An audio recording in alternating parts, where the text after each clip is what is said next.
peu au niveau des légumes. Donc les légumes, tout le monde sait que c'est la partie comestible d'une plante potagère, évidemment, et qu'on a plusieurs catégories de légumes.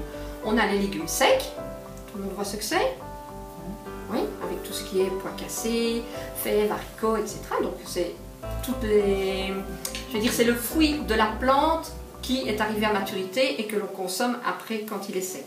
On a l'autre famille que sont les tubercules, là-dedans les pommes de terre évidemment, les patates douces, les topinambours, les grosses-noix du Japon, ça fait partie de cette famille-là.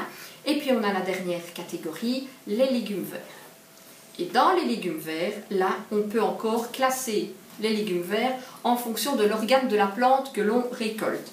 Alors, ceux que vous connaissez très très bien, ce sont les légumes feuilles, salade, céleri, épinards, oseille, j'en passe, j'ai mis chaque fois des petits points. Les légumes tiges, l'asperge, l'ail, l'échalote, l'oignon, le poireau et un que vous allez peut-être un petit peu tiquer, mais c'est bien ça, c'est le chou rave.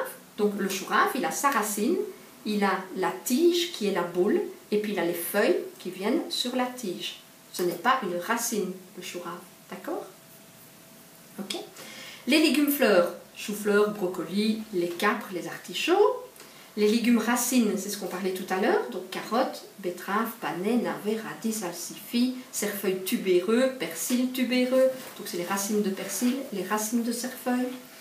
Tous les légumes fruits, là, celui qu'on connaît par excellence, c'est la tomate évidemment, et puis alors les poivrons, aubergines, avocats, toutes les courges, les piments, ça fait partie des légumes fruits, mais aussi, et je rajoute, les gousses qu'on a récoltées avant maturité.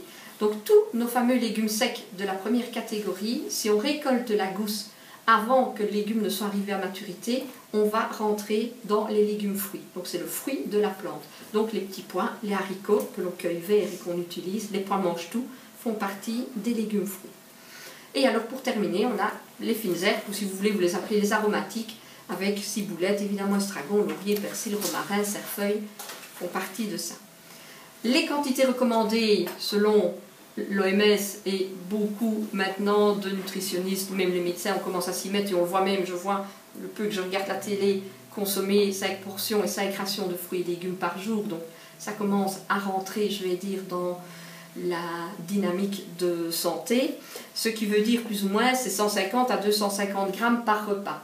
Vous inquiétez pas, ici on y est largement suffisamment, on les atteint vraiment très facilement, hein, même bien plus. Soit cru, soit cuit, soit en purée, soit en salade, en ce que vous voulez. Mais ils y sont et ils en font partie. Et alors quelques petites précautions, les laver entiers, les peler le moins possible, puisque la plupart des nutriments sont justement à la limite soit dans la peau, soit entre la peau et le début, je vais dire, de la chair. Donc moins vous pelez, moins vous enlevez, plus vous bénéficiez des nutriments que le légume ou le fruit contient. Et essayez de les râper le moins possible à l'avance. Et si vous les râpez pour ne pas que ça s'oxyde, pensez à mettre un filet de jus de citron. Si vous faites ça le soir pour partir le lendemain au boulot, mettez un petit filet de jus de citron sur vos crudités. Comme ça, ça permet de limiter quelque part l'oxydation.